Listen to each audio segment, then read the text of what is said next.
Assalamualaikum warahmatullahi wabarakatuh. Perkenalkan, nama saya Sasra Fiana. Saya merupakan mahasiswi Manajemen Bisnis Syariah kelas A di tahun 2022 Fakultas Ekonomi dan Bisnis Islam UIN Syekh Md Jamil de Jambek, Bukit Tinggi. Baiklah, pada kali ini saya akan mengajak teman-teman untuk mengenal perkebunan karet di Kecamatan Kotosala.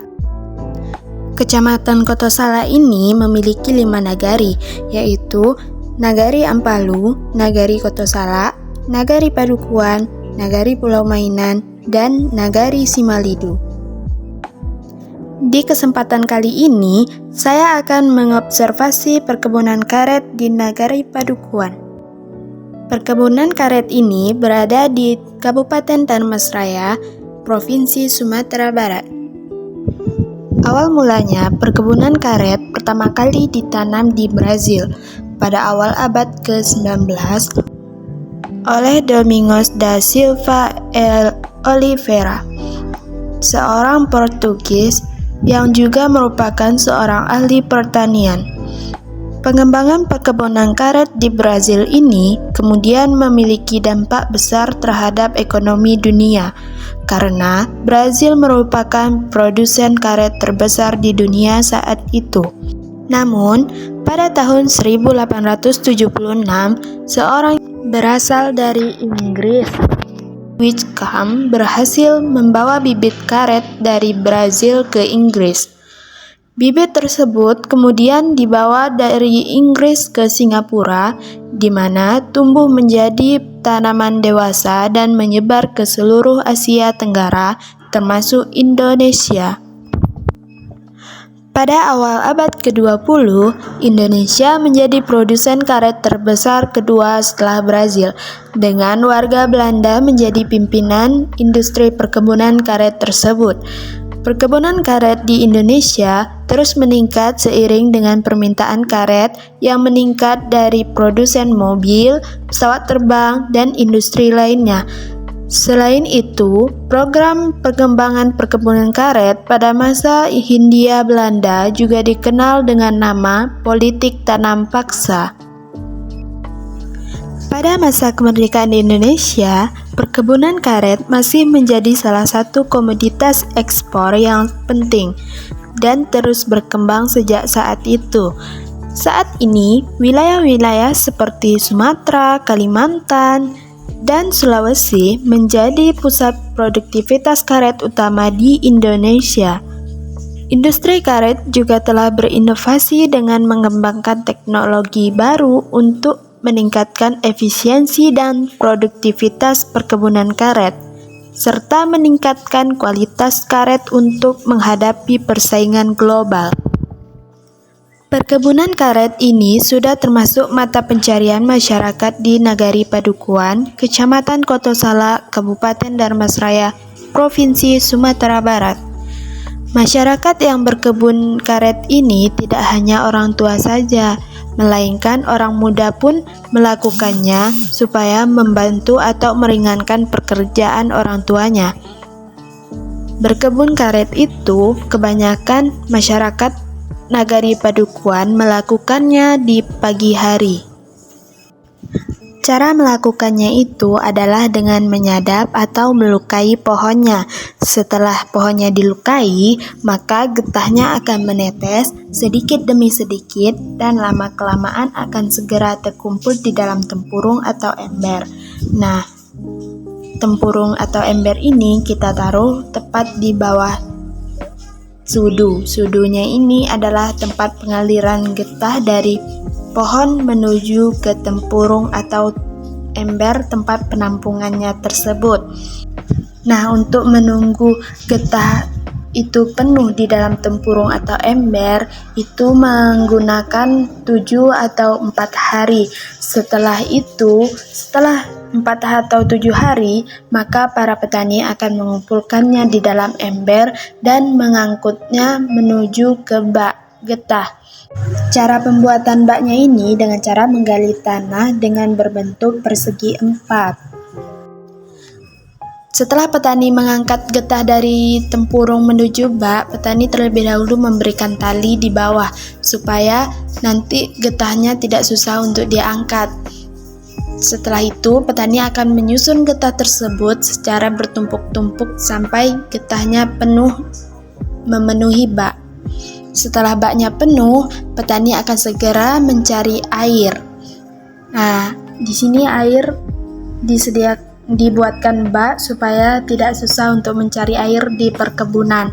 Setelah itu, air tersebut dicampurkan dengan air aki dan ditumpahkan ke getah yang telah bertumpuk tadi.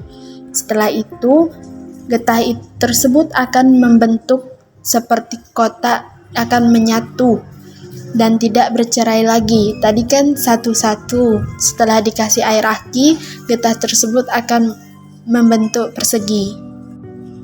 Nah, rata-rata di Nagari Padukuhan ini, petani setelah mengumpulkan getah tersebut, mereka menggunakan air aki supaya getahnya itu terbentuk bagus dan tidak bolong-bolong. Nah, setelah itu nanti petani akan menunggu beberapa menit dalam pembentukan getah supaya menjadi persegi. Setelah itu mereka akan mengangkat getah tersebut dari bak menuju sepeda motor. Sebelum itu, petani akan menyediakan terpal terlebih dahulu untuk menjadi alas getah di atas sepeda motor mereka, dan setelah itu mereka bungkus getah tersebut dan diikatkan ke sepeda motor. Setelah itu mereka akan membawa getah tersebut menuju nagari. Setelah beberapa menit mereka akan sampai di Nagari Padukuhan. Setelah sampai, petani akan segera menuju ke tempat penjualan getah, yaitu ke toke terdekat. Setelah sampai di toke, petani akan menurunkan getahnya dari sepeda motor. Setelah diturunkan, petani akan menimbang getah tersebut kepada bos.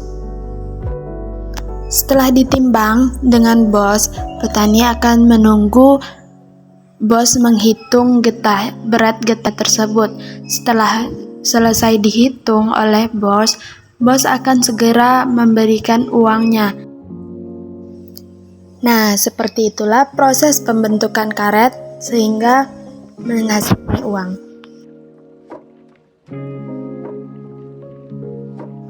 Letak kebun karet ini terletak sekitar 10 menit dari Nagari Padukuhan. Di situ khusus buat perkebunan saja. Nah, di perkebunan tersebut ada yang berkebun karet dan ada juga yang berkebun sawit.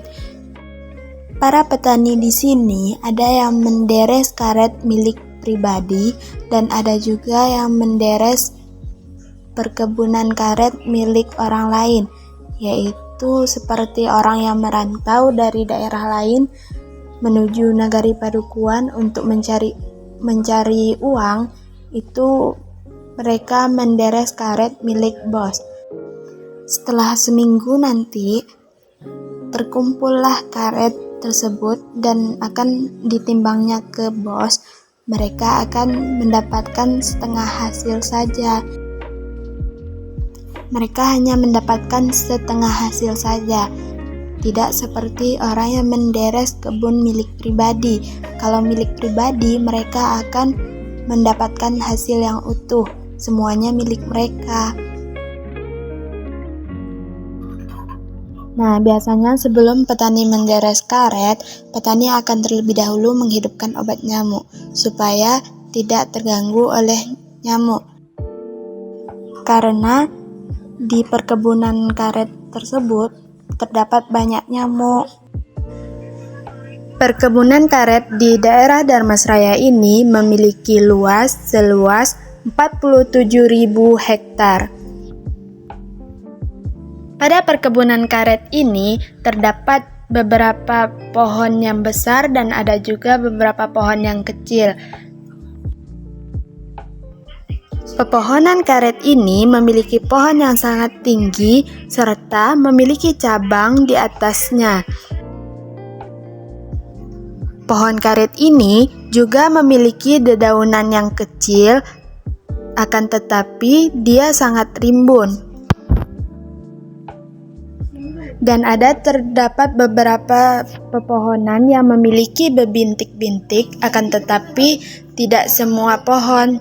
Ada yang berbintik dan ada yang tidak. Pohon karet ini biasanya pada pagi hari dia akan condong ke arah timur karena mencari sinar matahari untuk melakukan fotosintesis. Mungkin cukup sekian penjelasan dari objek perkebunan karet di Kecamatan Kostosala. Saya mengucapkan terima kasih. Wassalamualaikum warahmatullahi wabarakatuh.